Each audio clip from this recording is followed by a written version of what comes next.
You are listening to The Vocal Technologist. Spoken tech for your ears. Imagine you are a master architect. You spent 20 years learning exactly how to build skyscrapers. Right. You know the stress limits of steel, the physics of wind resistance, all of that. Exactly. You know the precise way to lay a foundational grid. But then one day, you walk onto the job site and, well, the raw material isn't steel anymore. Right. It's this new, strange material that builds itself, it shifts its own weight, and sometimes, for no logical reason at all, it forgets why it put a load-bearing wall right in the middle of the living room. It creates this deeply unsettling scenario where, the entire foundation of your expertise has just fundamentally changed underneath you almost overnight. I mean, the physics you relied on just don't apply anymore. Yeah, and based on this massive stack of technical dispatches we're looking at from mid-May 2026, that is the exact landscape we're standing in right now. It really is. We're looking at a tectonic shift. AI is rapidly rewriting the rules of how code is generated, massive old infrastructure is being radically compressed, and honestly, the human element is seriously struggling to keep up with the chaos. Absolutely struggling. So our mission for this deep dive is to figure out how you, the listener, can survive and actually thrive in this new era. Okay, let's unpack this. The most disruptive force on the board right now is AI coding. And it presents a pretty terrifying double-edged sword for developers. Yeah, take the argument being made right now by developers like Sean Godek. He's suggesting that software engineering might simply not be a lifetime career anymore. Wow, just completely over. Right. And his point is entirely grounded in market reality. I mean, AI brings massive, undeniable, immediate productivity gains. Right, you can't ignore them. Exactly. If you're a professional, you are essentially forced to adopt these tools just to stay competitive, meet aggressive deadlines, and, justify your salary. But the dark side of that bargain is that it severely reduces deep manual learning. Because the machine is doing the heavy lifting. Exactly. Over a long enough timeline, relying on a machine to solve the complex, frustrating logic puzzles of programming, it leads to serious skill atrophy. It's like relying entirely on GPS to navigate a new city. I mean, sure, you get to the destination 5 times faster on day one. Oh, absolutely. But if the satellite goes down a year later, you have absolutely no internal map of where you are. You don't know the landmarks. You don't know the back streets. You don't understand the traffic flow. So the question is, are we losing the internal map of our own code bases? Well, the consequences of losing that map are already showing up in the wild. Take the developer working on the K10's Kubernetes dashboard. Right. They decided to use AI for what they call vibe coding. Vibe coding. Yeah. Which is essentially just tossing loose high-level English instructions at a large language model and just letting it figure out the underlying logic and architecture on its own. Yeah, and it went totally off the rails. Right. Yeah, it sped things up initially, absolutely. But because there was no human architectural oversight enforcing boundaries, the AI slowly built what developers call a God object. Oh, a God object. That's a massive, tangled web of code that tries to do absolutely everything, right? Exactly. You end up with a system where the authentication module is somehow wired directly into the user interface rendering logic. So, when you try to change the color of a button, the entire login system crashes. But that sounds like a nightmare. It introduced critical technical flaws, specifically data races. That's where different parts of the program are fighting over the exact same piece of memory at the exact same time. Which causes unpredictable crashes. Right. And they are notoriously difficult to debug. It got so bad that the developer actually abandoned the AI's work completely. They deleted it and went back to writing the code by hand in Rust, specifically to establish rigorous human-designed guardrails. Okay, which brings up something that fundamentally breaks my mental model of how AI development works. Yeah. We always think of Python as the language of AI, right? Usually, yeah. All the machine learning frameworks like PyTorch, TensorFlow, they were built around Python because it's readable. But if the AI is the one actually writing the code now, it turns out modern AI agents actually prefer strict, complex systems languages like Rust and Go. Yeah, we have to remember how AI actually learns and corrects itself. I mean, Python is designed to be readable and forgiving for humans. It lets you get away with sloppy architecture. Right, it's gentle. But an AI doesn't need forgiving. An AI operates at machine speed. When an AI writes in Rust, The program that translates the human readable code into raw machine zeros and ones is incredibly strict. It doesn't let you get away with anything. Exactly. It has a feature called a borrow checker that requires mathematical proof that memory is being handled safely. If the architecture is flawed, the Rust compiler just screams. It stops the build and spits out highly structured, highly detailed error messages. Oh, so the AI feeds those exact compiler errors directly back into its own context window. It reads the error, self-corrects instantly, and tries again. Yes, exactly. It uses the compiler's strictness as an objective boundary to fix its own hallucinations. That's wild. It prefers the language that yells at it the most because it learns faster. It's an automated, high-speed evolutionary loop. But relying on that loop exposes a massive vulnerability in how AI handles long-term memory. Right. Large language models have a limited context window, so they can only hold so much information at once. When they try to continuously rewrite their experiences into text to save space, like summarizing what they've learned, they start to drift. The research calls it drifting into vacuous abstractions. Oh, it's like playing a game of telephone with your own diary. By the 10th time you summarize an event, you say, well, we fixed a bug, but you've completely lost the exact syntax tree, the specific memory addresses, the edge cases that actually made the code compile in the first place. You just have generic rules. Exactly. And to prevent this drift, researchers are finding that agents need a curated collection of raw, unabstracted episodes.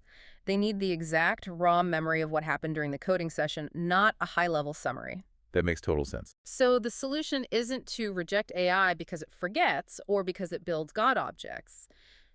AI needs structural boundaries because it fundamentally cannot comprehend long-term architectural stability on its own. Right, so we've built this hyper-optimized tool, but if it causes architectural chaos without human oversight, how do we tame the machine? The industry is moving toward a radical shift in perspective here. Yeah, they are. We have to stop treating AI like a junior developer we're mentoring and start treating it like a raw machine process. We're looking at a paradigm where we treat agent output the exact same way we treat compiler output. Right. Discomfort with what developers call lights-out codebases systems where humans never actually read the code the AI writes is essentially a solved problem in computer science. Is it?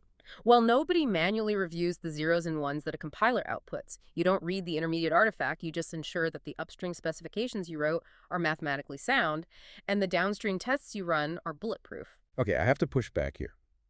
Because there is a major flaw in this compiler theory, a prompt is not a formal specification. That's fair. Build me a login page is incredibly vague compared to the strict mathematical logic you feed a compiler.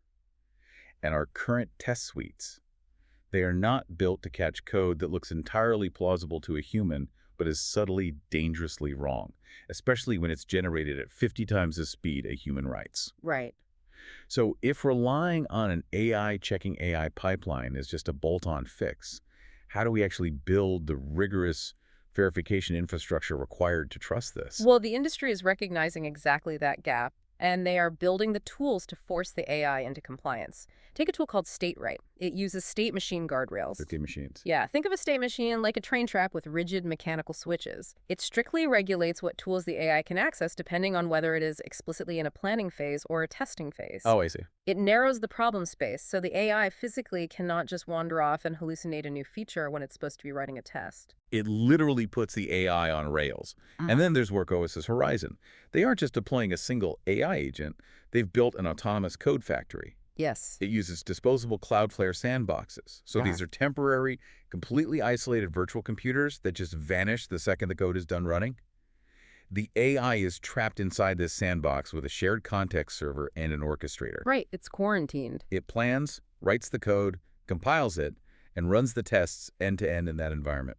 If it writes malicious or broken code, it literally cannot escape into production. Exactly. And Vercel's DeepSec AI security harness does something very similar for finding vulnerabilities. It strings together multi-stage AI workflows to hunt down complex bugs with an incredibly low false positive rate. Wow. What's fascinating here is that lights-out codebases shouldn't be feared as some inevitable doom. They're a design target. Wanting to stop reading AI code forces us to build much better, more rigorous testing and sandboxing infrastructure than we ever bothered to build when humans were writing the code. Okay, so we're spinning up autonomous code factories in disposable sandboxes, running multi-stage orchestrators. I mean, the sheer volume of computation required for this is staggering. It's massive. If the logic layer is suddenly accelerating at AI speeds, the data and execution layers underneath have to keep up. We are essentially ripping out the bloated foundations of the internet and replacing them with hyperfast, highly compressed primitives. The scale of this compression is unbelievable, honestly. Look at the recent Bun rewrite. Bun is a foundational runtime environment for executing JavaScript, and they just rewrote 960,000 lines of code. 960,000 lines. Yeah, migrating the entire massive project from the Zig programming language to Rust. And 99.8% of their test suite passed in just 6 days. That is velocity we simply have not seen in the history of software. They made that massive migration to guarantee memory safety at scale, but it's not just back-end infrastructure shrinking and speeding up. The front end, the part of the app the user actually interacts with, is undergoing the same radical diet. Consider the rebuild of the React API for Tanstack Start. They rebuilt it from scratch and shrank it from about 60 kilobytes down to just 9 kilobytes. That's tidy. And it runs 2 to 3 times faster. So they made it obsolete to ship entire massive dependency libraries to a user's browser. The strategy now is that the future of web development will look like Linux distributions. Consumers will just download Shake-specific projections of libraries. Right. Meaning they only download the exact microscopic pieces of code they actually trigger. It's like going to a massive buffet, but instead of forcing you to carry a 50-pound tray containing every single dish in the restaurant to your table, the kitchen teleports just the one slice of pizza you actually want directly onto your plate. Exactly. And that level of micro-optimization extends all the way down to the database layer. There's a fascinating case study here about a developer building a Finnish English dictionary. They originally stored it in a standard SQLite database, taking up 3 gigabytes of space. 3 gigs for a dictionary. Right. But they transitioned it to a finite state transducer, or an FST. Which brought the storage requirement down by 300 times. It went from 3 gigabytes down to 10 megabytes. And an FST works because instead of storing words in rows and columns where you repeat the same letters over and over, it builds a tree. Yeah, it's so smart. It learns to efficiently compress the frequent prefix and suffix patterns of the Finnish language. It collapses words like running, runs, and runner into a single shared path for run, branching only at the very end. And while storage gets smarter, processing is getting dramatically faster. Quest optimized their database operators to be up to 25 times faster by utilizing parallel SIMD vectorization. MD? Yeah, single instruction, multiple data. Instead of a CPU processing numbers sequentially, one by one, SIMD organizes the data in memory, so a specialized CPU instruction can process a massive array of numbers in a single clock cycle. Oh, wow. It's the difference between a teacher grading multiple choice tests by reading every single question one at a time versus dropping a punch hole stencil over 50 tests at once and grading them instantly. Or consider TurboPuffer. They dropped their tail latency by 10 times by throwing out their complex distributed job queue system and building a highly reliable queue using a single JSON file sitting on cheap object storage. I mean, the entire industry is moving toward these elegant, hyper-compressed solutions. But, if you ignore these fundamental optimizations, the cloud will punish you severely. Yes, it will. A developer using Cloudflare's D1 database recently got a $134 bill for a tiny side project with almost no users. That is nuts. They didn't use database indexes, so every time a user loaded a page, the database had to perform full table scans. It's like trying to find a specific name in a textbook by reading every single page from cover to cover, instead of just checking the glossary. The database ended up reading 127.6 billion rows to serve a basic website. A completely avoidable disaster. They fixed it and cut costs by 95% using composite indexes and a cache-aside strategy. Which just means instead of asking the expensive database to do the heavy lifting of calculating the answer every single time you calculate it once, write the answer on a cheap temporary sticky note, the cache, and let the next 1,000 users just read the sticky note. Right. And when we connect all these micro-optimizations, a very clear macro trend emerges. As AI agents increasingly take over the high-level logic and code generation, human engineers are migrating down the stack. Right. The value of a human developer is rapidly shifting away from writing basic functions and toward understanding raw performance, manual memory management, and designing highly optimized data primitives. So we have built this hyper-optimized titanium-reinforced infrastructure and automated it with machine speed AI. It sounds foolproof. Yeah. But there is a vulnerability that no amount of Rust code or state machine sandboxing can compile out, and that is the human beings actually running the system. Yeah, the entire ecosystem is still completely vulnerable to social dynamics and misaligned incentives. Take the communication breakdown between senior developers and management. Senior developers are inherently focused on managing system complexity and mitigating risk. They see the fragile God objects. Exactly. They see the missing indexes. But the business is focused entirely on market speed, shipping features, and beating competitors. This is why it is critical for technical experts to learn how to translate their concerns. Yeah. You cannot walk into a boardroom and just say, well, this architecture is risky. You have to frame technical caution as the most resourceful, reliable path to actually achieving the business's goals faster. Absolutely. If the server crashes on launch day, revenue goes to zero. Right. Refactoring the database isn't a delay, it's revenue protection. Right, and if you don't align with human incentives, even the most brilliant technology fails. Consider the $5 million mistake made by the company Wasp. They spent 5 years building a custom programming language specifically tailored for web development. Technically, it probably solved a massive number of architecture problems, but they completely underestimated the human friction of developer adoption. Because when you invent a new language, you don't just ask people to learn a new syntax. You have to build the entire invisible ecosystem around it. You need a parser, a linter, language server protocols for IDE tooling, syntax highlighting, autocomplete. It's so much extra work. That is millions of lines of supporting code that requires constant maintenance, just so a developer doesn't get a frustrating red squiggly line under a correct variable. The tooling cost was so astronomically high, Wasp had to abandon their custom language entirely and transition back to a standard TypeScript framework. Humans stick to what is familiar. Which perfectly illustrates the unwritten laws of software engineering. These are the hard-won human truths of the industry. Rules like, when a production environment fails, you roll back the update immediately before you even attempt to debug the code. Or, assume that any disaster recovery plan that hasn't been tested in the last 6 months is entirely fictional. And the most painful truth of all, realize that every temporary fix deployed at 2 a.m. will inevitably become a permanent part of the architecture. Always. Because once the immediate fire is out, human attention moves on to the next crisis. And unfortunately, bad actors understand the limits of human attention better than anyone. Yeah, the security breaches we're seeing are rarely about breaking unbreakable encryption. They are about exploiting human process. Instructure, the company behind the massive Canvas learning management system, recently had to pay a ransom to the hacker group Shiny Hunters after a breach compromised 275 million users. Unbelievable. And Instructure claimed they received a guarantee from the hackers that the stolen data was destroyed. A guarantee from a cybercrime syndicate is absolutely meaningless. Paying a ransom offers zero mathematical certainty that the data won't be sold on a dark web forum anyway. It just funds their research and development for the next attack. Right. Then look at the Tanstack NPM supply chain compromise. Hackers managed to successfully publish 84 malicious versions of widely used software packages. They didn't crack a password database. They chained together subtle vulnerabilities in GitHub Actions to slowly steal publishing credentials. They sneaked into the automated release workflow, the exact spot where developers let their guard down because they assume the automated system is safe. Even highly optimized low-level systems can fail dramatically due to a single human oversight. The Cloudflare QUIC bug is a perfect example. A developer working on the Linux kernel introduced a completely reasonable optimization for idle periods in network traffic to save power. Makes sense on paper. Right. But the QUIC congestion controller, the software managing the flow of data, misinterpreted that specific idle optimization.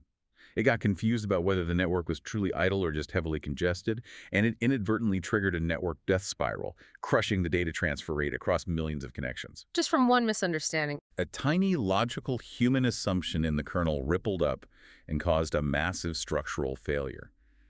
And here's where it gets really interesting. We constantly assume that AI will eventually save us from these cascading human errors. Yeah, but a massive headline recently shattered that illusion. The Claude Mythos AI model reportedly discovered a highly complex macOS kernel bug. Everyone panicked. The industry panicked, assuming AI agents were now independently finding zero-day exploits. But when security researchers actually dug into the bug, it wasn't a new discovery at all. It was just pattern matching a 20-year-old. Common vulnerabilities and exposures report a CVE that had been recycled into the system. The vulnerability was sitting right there in plain text in its training data. It's the ultimate irony. Our cutting-edge, hyper-fast, world-changing AI isn't transcending human error. It is just aggressively hallucinating old human mistakes at scale. Which really encapsulates the overarching reality of modern software development. I mean, you can rewrite your entire infrastructure in Rust to guarantee memory safety. You can shrink your database 300 times using a finite state transducer. Right. You can trap your AI in a deterministic Cloudflare sandbox. But organizational incentives, market pressures, social dynamics, and the history of human error, they shape the design of our systems far more than the raw logic of the code itself. So, what does this all mean for you listening right now? We have covered a massive amount of ground today. We started with the very real market reality that AI is threatening software engineering as a traditional manual labor career. We really did. We looked at the necessity of treating AI agents like raw compilers, putting them on steep machine rails and strictly verifying their output. We explore the infrastructure renaissance that is shrinking our tech stacks down to titanium suitcases, and we ended on the undeniable compounding chaos of the human factor. Knowledge is only valuable when it is applied to your daily work. Look at the architecture of your own tech stack today. Are you letting your AI tools drift into vacuous abstractions? Where are you questioning? Are you treating a vague English prompt like a formal mathematical specification? Or are you actively migrating down the stack, understanding the low-level primitives, and building the rigorous verification infrastructure that this new era demands? Whether you are a senior developer desperately trying to translate technical risk into business terms for your boss, or you are a learner just trying to keep your head above water in a sea of new tools, your ultimate safety nets are critical thinking and relentless architectural oversight. Which leaves us with one final lingering question to ponder. Let's go back to our master architect and the skyscraper that builds itself. Right. If AI agents truly become our new compilers, and we completely stop reading the raw code, they generate what happens in a decade when there is a fundamental structural security flaw baked deep into the AI's preferred architectural patterns. It's a scary thought. Will there be any human developers left with the raw manual coding skills required to open up that black box, navigate the tangled God object, and actually fix it? Or will we find ourselves securely, permanently locked out of our own creations? Spoken Tech, for your ears.